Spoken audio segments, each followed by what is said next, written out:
اعوذ باللہ من الشیطان الرجیم بسم اللہ الرحمن الرحیم شہر رمضان الذی انزل فیہ القرآن۔ اللہ تعالیٰ قرآن پاک میں ارشاد فرماتا ہے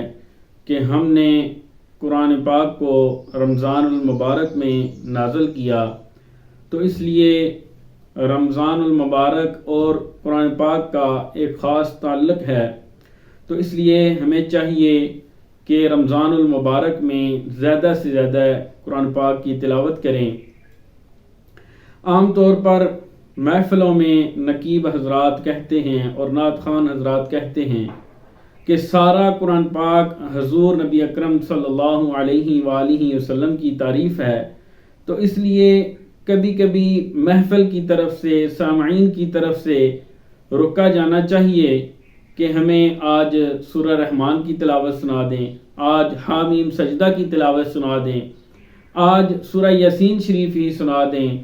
کیونکہ عام طور پر محفلوں میں رکے جاتے ہیں، ہمیں فلاں نعت سنا دیں، ہمیں فلاں نعت سنا دیں، فلاں قصیدہ سنا دیں۔ تو اسی لیے قرآن پاک کی محبت کا اظہار ہمیں خود بھی تو کرنا چاہیے، یہ تو نہیں کہ اسٹیج پہ آ کے جو بھی نعت خوان بات کرتا جائے ہم وہ سنتے جائیں، تو یہ محبت کا اظہار ہمیں خود بھی تھوڑا تھوڑا ہونا چاہیے۔ پنجاب کے ایک گاؤں میں ایک عام دکاندار تھا، وہ جب دکاندار فوت ہوا تو لوگ اس کی قبر کھودنے کے لیے قبرستان میں گئے، تو جو اس کی قبر کی کھدائی کرتے تھے تو اس میں سے خوشبو کے حلے نکلتے تھے۔ لوگوں نے جب یہ دیکھا، منظر دیکھا، تو لوگ اس کے گھر میں گئے اور معلومات لینا شروع کی کہ کیا وجہ ہے، کہ اس کا کون سا ایسا عمل تھا کہ جس کی وجہ سے اس کی قبر سے اس قدر خوشبو آنا شروع ہو گئی۔ تو وہ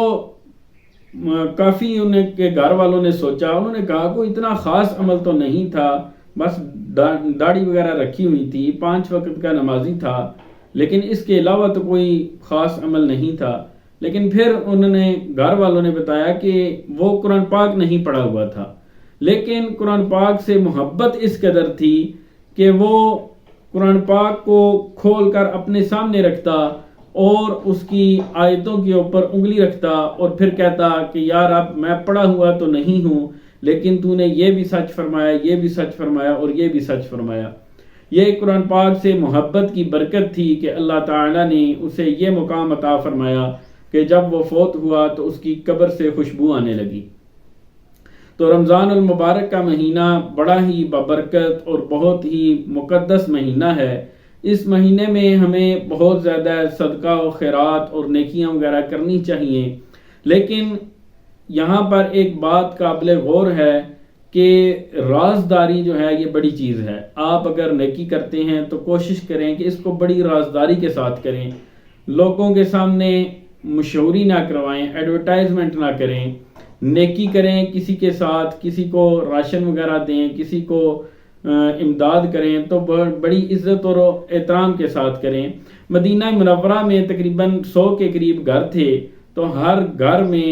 راشن پہنچ جایا کرتا تھا، کھانے پینے کی چیزیں، دالیں، سبزیاں، آٹا وغیرہ یہ ہر گھر میں پہنچتا تھا۔ جو غریب غربا ہوتے تھے ان سب کے گھر دوائیاں پہنچتی تھیں، کھانے پینے کی چیزیں پہنچتی تھیں، جو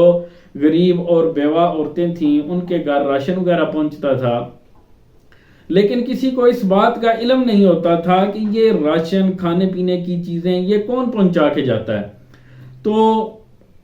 کافی تحقیق کے بعد، کچھ عرصے کے بعد جب ان کے گھر یہ چیزیں پہنچنا وغیرہ بند ہو گئیں تو سب نے دیکھنا شروع کیا، ایک دوسرے سے پوچھنا شروع کیا کہ تمہارے کب سے راشن آنا بند ہو گیا۔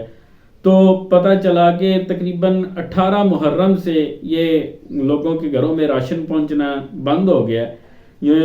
18 محرم تک جب دوسرے سے پوچھا، تیسرے سے پوچھا، جب وجہ معلوم ہوئی تو پتہ چلا کہ یہ سب کے گھر میں راشن، کھانے پینے کی چیزیں یہ حضرت امام زین العابدین یہ پہنچایا کرتے تھے۔ جب ان کی وفات ہوئی تو یہ ساری چیزیں ان کے گھر میں پہنچنا بند ہو گئیں۔ ایک دفعہ حضرت عمر بن عبدالعزیز رحمۃ اللہ علیہ انہوں نے کسی کو رکا لکھا تو اس میں لکھا ہوا تھا کہ یہ فلاں دن 5000 درود شریف پڑھنا تھا تو وہ رہ گیا، وہ مکمل کرنا ہے، فلاں کے گھر کھانا پہنچانا ہے، فلاں بیوہ کے گھر آٹا پہنچانا ہے، تو وہ جب تھوڑی دیر کے بعد رکا، آپ نے جب پکڑا دیا، پھر آپ کو خیال ہوا تو آپ نے جلدی سے وہ رکا پکڑا تو وہ چھپا لیا۔ انہوں نے کہا کہ یہ میرا ذاتی رکا تھا، یہ اپنی کسی سلطنتی امور کے لیے نہیں تھا۔ تو یعنی کہ ان کو پرسنل چیزیں اپنی جو ذات کے لیے وہ صدقہ خیرات کرتے تھے، درود شریف پڑھتے تھے، وہ لوگوں سے چھپایا ہوا تھا آپ نے۔ تو انسان ہمیشہ اپنی جو قیمتی چیزیں ہوتی ہیں ان کو چھپا کے رکھتا ہے۔ مثلا اگر کسی کے پاس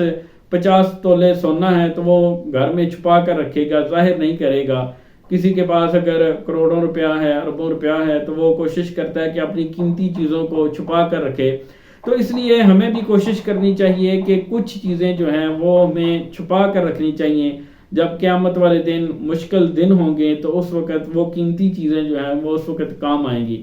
تو اللہ تعالی ہمیں رمضان المبارک میں زیادہ سے زیادہ نیکیاں کرنے کی توفیق عطا فرمائے۔ اجازت دیجیے، اللہ حافظ۔